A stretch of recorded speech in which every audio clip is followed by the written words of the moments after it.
जिससे हम सब जुड़े हुए हैं। मैं अभी बात केवल अखिल भारतीय राष्ट्रीय शैक्षिक महासंघ की आत्मसंघ रखना चाहूंगा। अखिल भारतीय राष्ट्रीय शैक्षिक महासंघ संपूर्ण भारतवर्ष में अखिल भारतीय स्तर पर कार्य करने वाला भारत का सबसे बड़ा अधिक आप जैसे सजग शिक्षकों के माध्यम से एलकेजी से लेकर के विश्वविद्यालय स्तर तक के शिक्षा के क्षेत्र में सांस्कृतिक और राष्ट्रीय उत्थान के लिए कार्य करने वाला संगठन मुख्य रूप से समाज को ध्यान में रखते हुए तीन आधार वाक्यों के माध्यम से काम कर रहा है। जैसे आप देख पा रहे हैं, प्रथम आधार राष्ट्र के हित में शिक्षा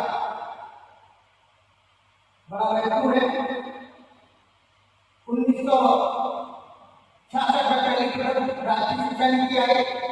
राष्ट्रीय शिक्षा नीति का विषय होता है।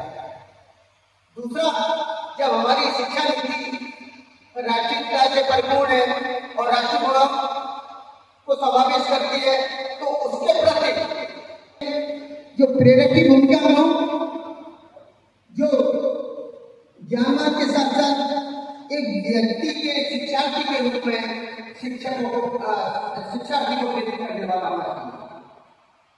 तीसरा विषय, जो समाज इसके लिए दायित्व होता है कि वह ऐसे ज्ञान शिक्षकों का उत्साह करे, उनका सम्मान करे, चिंता करता था। और भारतीय जो सांस्कृतिक मूल्य थे वो इतने सशक्त थे, वो राष्ट्र का निर्माण करते थे।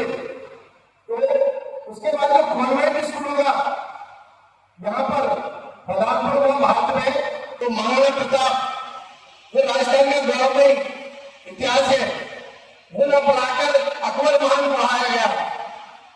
महाराणा प्रताप महादेव जी पर गणेश चतुर्थी है, हमको व्यास से गधा पढ़ाया गया, व्यास से गणेश नहीं पढ़ाया गया।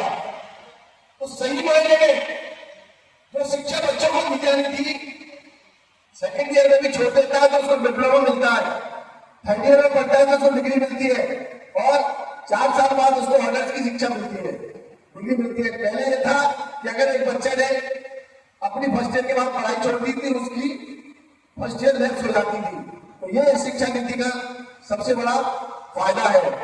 और नई शिक्षा नीति मांग कर रहा है, ये भारत का करोड़ों रुपया उसकी शिक्षा पर खर्च हो रहा है, उसके देश के लिए क्या दे रहा है।